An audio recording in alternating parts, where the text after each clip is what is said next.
All right, welcome back to the Pierce Dispatch. Super excited to have our special guest, Ricky Riley here. Ricky, welcome. Oh, man, glad to be here, glad to be always happy to be in Apple. This isn't your first time at Pierce, huh? No, it's a pretty interesting place. I think I'm on my 30th plus year of coming up here. No kidding. Do you keep track of how many times you've been here? Started in the, early '90s, coming up here and probably been here when I used to work for the dealer, it was 4 and 5 times a month, and Sure.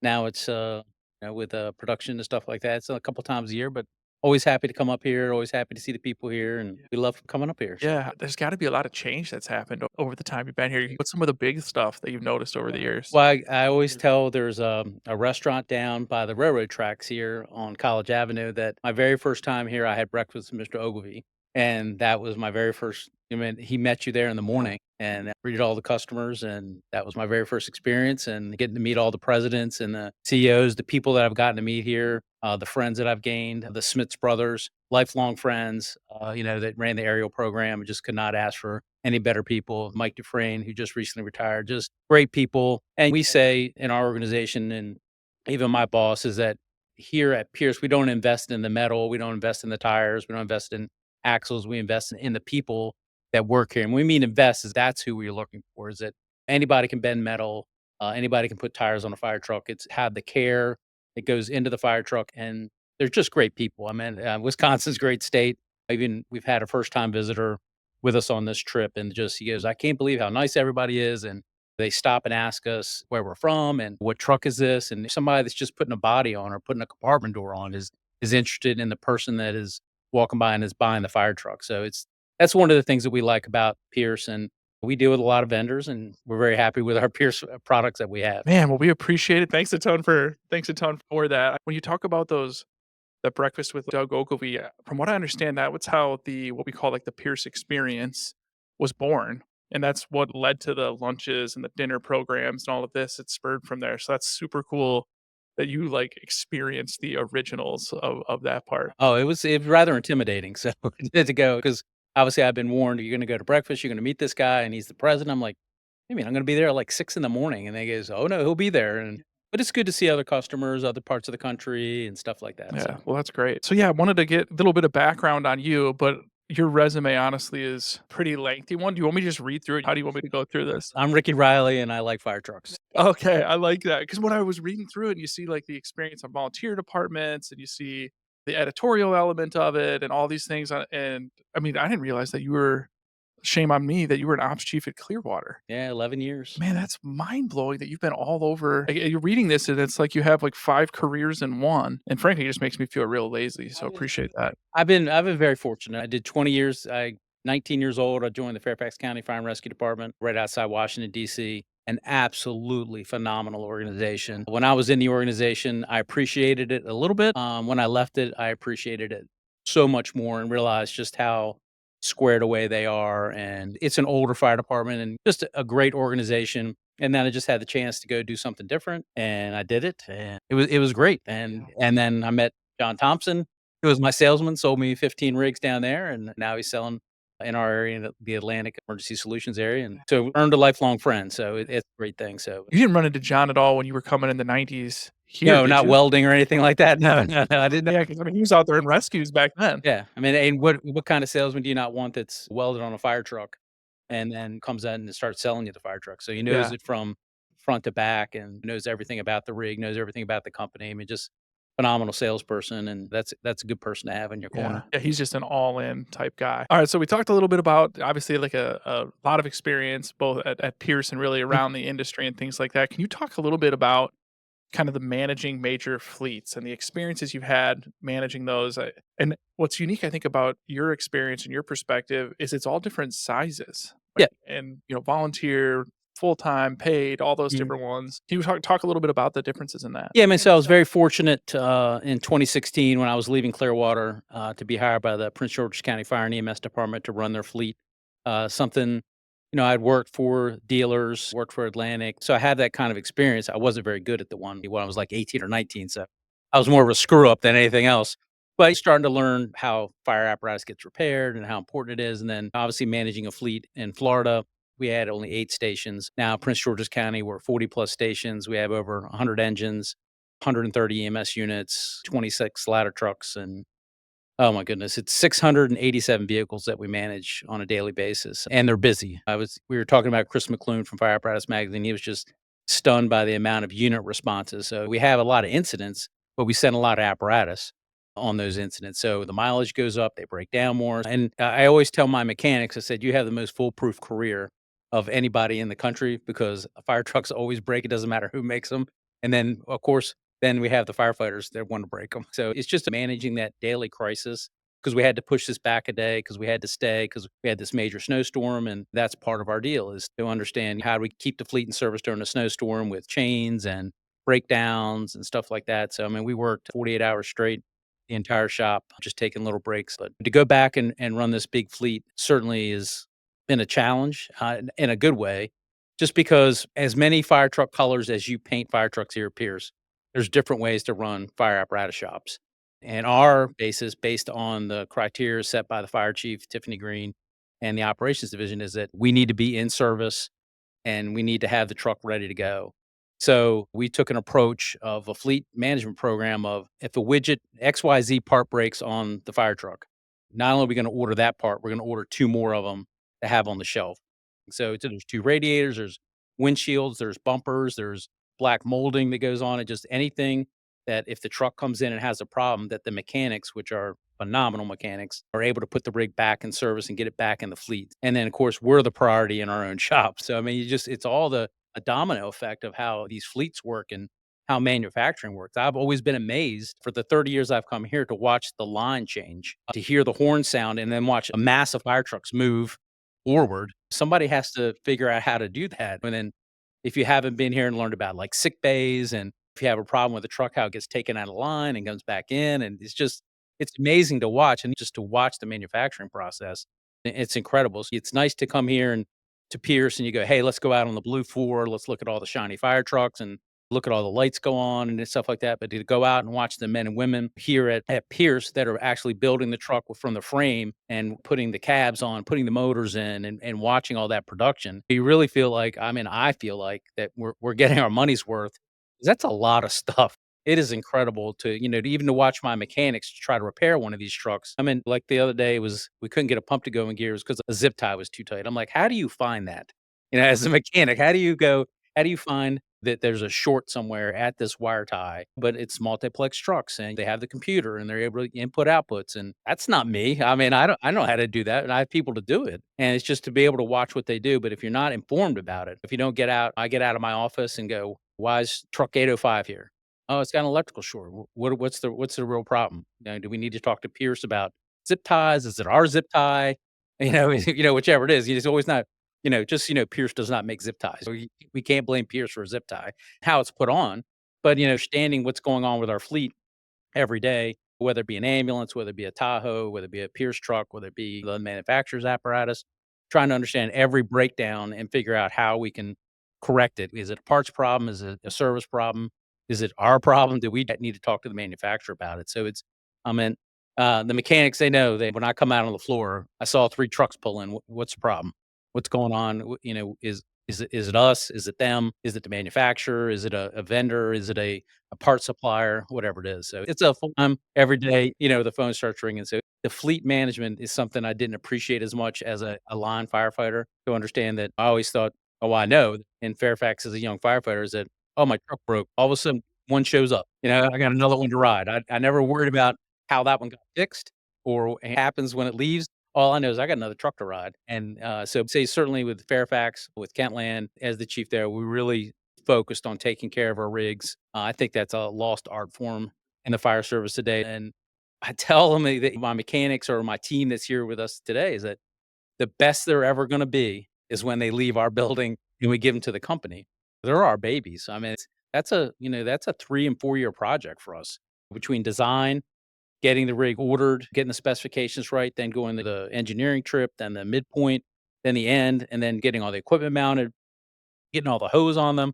That's a 4 and 5 year project for us, and they're our babies. I mean, every one of these rigs that rolls out of here with our name on it is near and dear to my heart because how much time we've put into it, the teams put into it. It's really great that I can say that, hey, I ordered X amount of rigs from Pierce, but the team that I have under me, Darren, Trevor, all my mechanics are just incredible to make sure that rig goes out the door and we give it to the firefighters in the field. It is ready to go, operationally sound, and that every piece of equipment has a place on it. And then we go out the door, we get a little tear as it rolls out the door because we know when it comes back, it's not going to look like that anymore. Just from the day of life in the Prince George's County Fire Department, just running up and down the road and the torture they take every day. So It's funny, internally, we use the same phrase from time to time about, like, it's the newborn. When it leaves here, it's a baby, and I know our marketing team does that when they talk about, like, the new delivery photo. That's the first photo of your baby. It's never gonna look the exact same, but I'll tell you, as somebody who most of the fire trucks that I see are obviously here at work,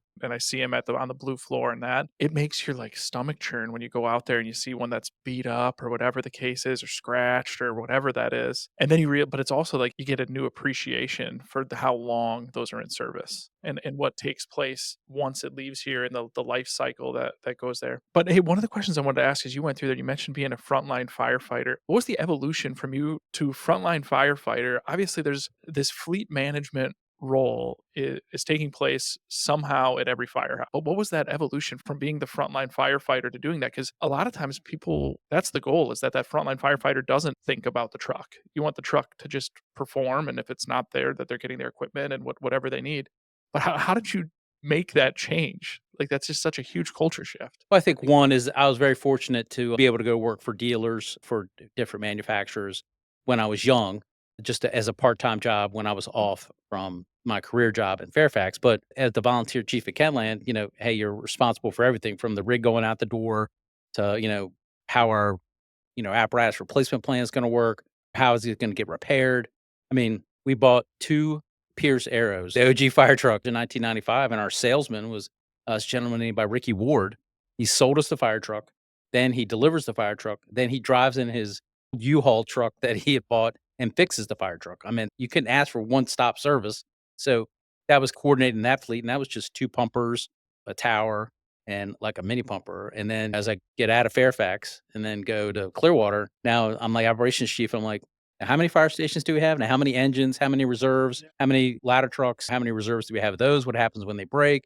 My rounds were usually do all my stuff in the morning, in the afternoon, go out to stations, then stop by the shop and try to find out why engine 4 is in a reserve and when are we going to get the red Pierce back or run around some old rig. And I'm like, when are they going to get that back? Because the firefighters, they want air conditioning in Florida, obviously, that blows really, really cold. They don't want something that doesn't have air conditioning in it. So then I started to get an appreciation of what they were going through. Hey, what's your problems? And then now going back to PG, it's every day. But it's just trying to understand the bigger picture. It's easy as a line firefighter to get caught in your world and not see what's going on around. If I lose a halogen bar, how do I get a new one? That we just think just because we're firefighters that magically one appears from the sky because I need to have it as a firefighter. But there's a process for that. And there's someone at a desk writing an invoice or somebody processing that. There's somebody getting it shipped, opening it up. There's all these people behind getting like a halogen bar back to a company. So imagine we take a fire truck, look at all the people that are behind that. And was talking to my finance lady today. How do people not appreciate her more? Because you're riding around in a brand new rig. These two we're picking up today. The men and women that are going to be riding that is that this lady is the one that wrote the check. She's the one that went through the budget process. She's the one that fought for you in front of council to get these rigs. It's interesting to watch that. And of course, as I've gotten older, you get to see all those parts and pieces. Obviously, being in a command position, an administrative position, you get to see all that, having to go fight for it, we had something here about data, driving that. In Florida, we went through the recession in 2007, and the data that we had acquired through NIFR's reporting showed how many times we had used that truck, how many times we had used the generator, how many times we'd used the hydraulic rescue tools. And we were able to, when they were trying to cut that rig, we were able to provide the data to them for that information to save that rig from getting cut. So, data is our fire chief now in the department that I'm in, Prince George's County. That is her creed, is it data, data, data. I need to, when I go, and I've seen her operate in front of county council, she has the facts in front of her. We're trying to do that with some of the Clear Sky products. We're working with the team here to be able to extract some of that from the rigs with all the technology that's in Apparatus today. Is it, how many miles has it gone? What's the engine wear? What's the maintenance issues? And getting all that information. There's a lot of maintenance shops that do a lot better job than we do on some of that data stuff. We're still using Excel spreadsheets and a lot of paper.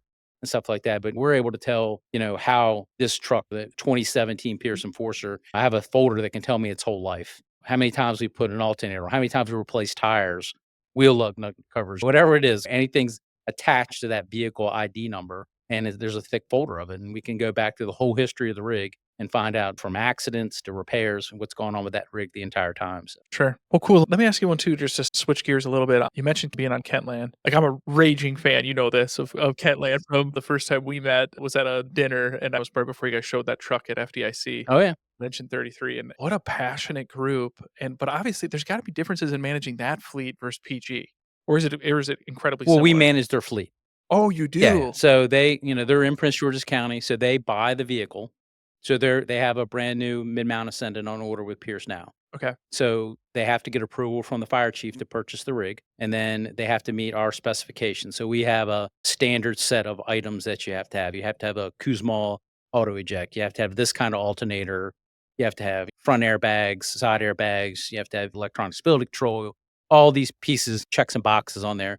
And as long as they meet all those checks and boxes, then they can buy whatever manufacturer they want to buy it from and paint it what fire chief has ultimate approval of paint and graphics, but nobody gets their identity taken away from them. I mean, Sure. obviously, Kentland's well known for their white fire trucks with the orange and black stripes, but that is probably one of my best decisions was going there. I had a chance to go when I was very young, and knew that I was too immature to go there. I waited a couple years and went to Kentland in 1989, and I've been there ever since. I was the chief for 6 years and an officer, and just the mentality of that organization. And I'd say the mentality spreads out across our county and our area. So I mean, we currently, an ex chief of Kentland is now the operations chief in Washington, D.C. Fire Department. And obviously, top notch organization. Their operational tempo, how they operate, the quickness, all of us is important. In our area, in our geographic area. And look, I try not to speak about other people's areas, but I know that our operational tempo saves lives. Not being lazy, ensuring water supply, jumping off the rig. You don't have to run at breakneck speed, but move with a purpose, getting that attack line in service, getting there, doing the searches, getting ground ladders thrown. And that doesn't come from flipping a switch. I mean, that is hours upon hours of training. When I first moved back, I was staying there a lot until I got a house. And I'm just like watching these guys out there at 12 o'clock and 1 o'clock in the morning, just throwing ground ladders and pulling hose and everything. And it's just phenomenal to watch. And I'm like, man, I was that young once and that eager. And I'm not that person more, but you have to foster it because they couldn't drive the rig, for instance. So there'd be like 5 or 6 of them up at midnight when I'm in bed. I get a knock on my door. Hey, can you pull the rig out so we can throw ground ladders? I'm like, hey man, it's 1 o'clock in the morning. Oh, we just got a call. We're just going to do a quick drill. I'm like, okay, I'll pull back out and they go out and throw ground ladders. It's just the mentality of the organization, and it's been that way for a very long time. I took care of it for my amount of time that I was the command officer or the chief, and then we passed it on to the next person, and that person takes it to the next level. And the person that took over me is Tony Keller, who's the ops chief in Washington D.C., and he took it to the next level. I mean, just training and understanding general orders and understanding streets and just an incredible organization how they do. And that proliferates out to our organization. I mean, there's a lot of great companies in Prince George's County that have that operational tempo, and it's proven to have that operational tempo. And like I said before, saves lives. Seen it with my own eyes to watch the speed of those firefighters as they get off the rig, they run through ground ladders, they're inside doing searches, and they're saving people's lives. And that's the most important thing. And that's what we're there for, is lives and protect property. And obviously, our fire chief and our operations chief in the county now, they support that mission. And that's how I think we get you know, a lot of people say it's a good reputation. A lot of people say it's a bad reputation, but it's our reputation and by it, and we are Prince George's County, proud of it. It's cool that to hear the inside scoop on that and, like, what that culture is like inside the walls of it, because it transcends externally. I mean, like, it carries when you talk about that reputation, like, my Kentland story would have been shortly after that truck went to FDIC, it went to Harrisburg, and so it was at the Harrisburg show, and of course, the different Glick reps are all arguing over who gets to drive it in because they wanna drive Kentland in, and you're kind of the buildup is meeting it. I mean, you look at your social media and all these kinds of things too that have so many followers and what it is, and you catch the bug once you start seeing this culture and whatnot. But the part that really got me is we were sitting there. I'm sitting with Jim Sims on a gym, and you just see all of these people coming and they want to see the Kentland truck and they want a picture by the Kentland truck. and this gentleman and presumably his spouse are there, and they come up next to it, and they wanna get a he's trying to get a selfie by the door seal, and he goes to take his camera out, puts it in selfie mode, and his, again, presumably spouse is standing in front of the door seal. So he politely escorts her out of the way so that he could get his selfie. It was more important that the door seal was than that. And I remember Jim Sims looked at me and he goes, "All is well in the American fire service." And I talk about that reputation, like it's real. And you think about it's really special that you actually hear that it is taking place at midnight and that it is that they are as dedicated as it looks externally. And that's the kind of stuff I know, like, here at Pierce, it just fuels us. Like, that's the stuff where you talk about all the different hands that touch the truck and all the different people that are involved and how it has to pass through all these different layers and everything's totally custom. That's it. That's why you do it. It's for people that are that into it. Yeah, there's a lot of companies like that. Baltimore, Washington area is the area that I know the best, and I'm sure there's plenty of areas across the country that are like that. And I get to see a lot, and it's not always the same. I mean, we have 2 tillers, and those are both are career firehouses in Prince George's County. And so when those rigs come into the shop, man, those rigs are standing tall. The firefighters, the paramedics, and the officers that are assigned to those rigs, one, they realize the amount of effort that went into getting the rig. I mean, we fought for, I think, almost 5 years to get tillers, going to budget meetings, going to operational meetings, trying to prove the worth of those rigs. And they have a lot of value based on their operational characteristics that work, and especially in our area. And so now those people know that we spent a lot of money on this rig, and we put a lot of money into the equipment, the tool mounting, and they take care of that thing. It doesn't come in with rain spots on it, doesn't come in with dirt on it. I mean, other when it snows, but they're standing tall. So yeah, Kentland has this reputation, but it's all through that department, especially with the way that, when they understand how much money we put into those rigs and how much effort, and we're taking care of them. I think that at the shop, they understand that I want the rig taken care of and not to half step on it, because we're gonna go out, and what I used to do as a line firefighter, they're gonna be doing that. As a mechanic, you may not understand what's gonna happen at 3 o'clock in the morning as they go to put the rig in pump gear, or, "Hey, it goes into pump gear intermittently. Oh, just run it and see." That's not good enough. That's You guys gotta understand that at 3 o'clock in the morning while you're home in bed, which is a good thing that you're home in bed, you gotta come in at 7 in the morning and listen to me, that they could be trying to put the rig in pump gear, and if the rig doesn't go in pump gear and we're at a working house fire, that's a failure of our system. You gotta understand that operational need for them in the field is that we just can't go, "Hey, let's just the solenoid's acting up," or whatever. Put a new solenoid on it, put a new one on there. There's one on the shelf. So you talk about that culture that exists there, like in that DC metro area and out there, and then you've traveled a lot, you've served in Clearwater. But man, right now, particularly as we sit here doing this, what a unique time for the fire service with what's going on in California versus what's going on in your neighborhood with the snow and the issues there. And then Dallas is facing a bunch of bad weather on this side. And you think about that customization and those different fleet managers that are trying to keep rigs in service through all that. We talk about Chris McClune from Apparatus magazine. I wear him out about, "Hey, we need to go." Of course, I wanna go. Is that we need to go out and go look at the LA City shop. If you've ever watched some of their social media, when they do station inspections, the rigs are immaculate, and they're busy. I mean, LA City is not a slow fire department. They are extremely busy, and the rigs are well taken care of. I mean, you lift the cab, and it's spotless underneath, but of course, they don't have to deal with brine, salt, the thing, but just the amount of care they put into those rigs, and I think that's from, one, a very steep in tradition fire department, which I believe this LA City Fire Department is.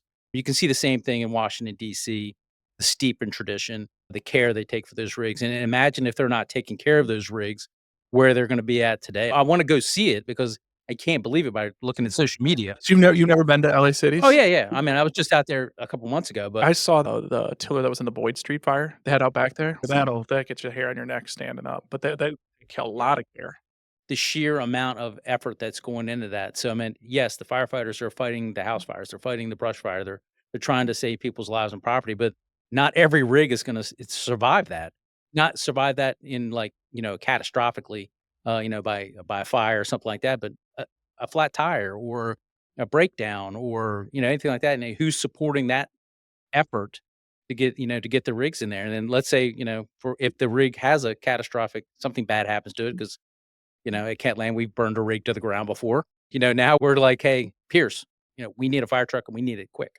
And how does that fit into people's systems and stuff like that? So, I mean, I can't imagine the the sheer amount of effort that's going into that fire, it's unfathomable. I mean, I was just in San Diego and went up to the LA City Fire Museum and stuff like that while I was there. But I mean, there was a brush fire in San Diego. That was the biggest brush fire I've ever seen in my life.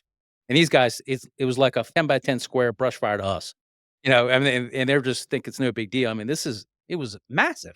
I mean, there's like helicopters flying around. I mean, these guys are protecting homes and stuff like that. So I can't imagine what LA County and LA City are going through right now and the support that's going into that. So God bless them. Yeah, yeah, I know we're all thinking of them here. Alright, so Ricky, what kind of advice would you have for other fleet managers? My thought process is in service time. And in our organization, we used to do 5-year warranties.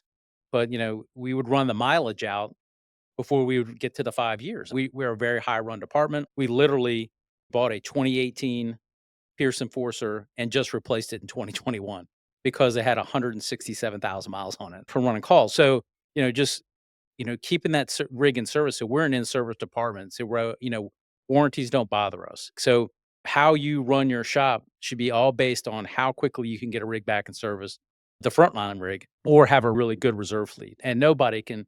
I don't feel that anybody can do that today, just because of the protracted lead times for a new fire truck. So I can have a great plan of replacing fire trucks, but now with the lead times after COVID and the stuff that's been going on, that throws wrenches into it. So we're keeping rigs longer, and if you're not focusing on keeping that rig in service, you're not making sure it's operationally sound for the firefighters and the paramedics that are going to ride it every day, then you're off base. If it becomes about you, or it becomes about, hey, we're going to make the dealer take care of this, or we're going to bite the bullet on this one, and the rig sits out of service for a month, 2 months, or 3 months while you go through this process, what's happening here? The trickle down effect is that I have a brand new rig that's not in service, and I'm putting more miles on an older rig that should probably be decommissioned. So you just you got to think about the men and women that are out there, and that I think that comes from being that line firefighter. Is that I want to ride the best rig, the most reliable rig, the most dependable rig, and that's how we focus on it every day. Is and getting that to our mechanics is that we got to take care of the men and women that are running the calls, and that is our focus each and every day.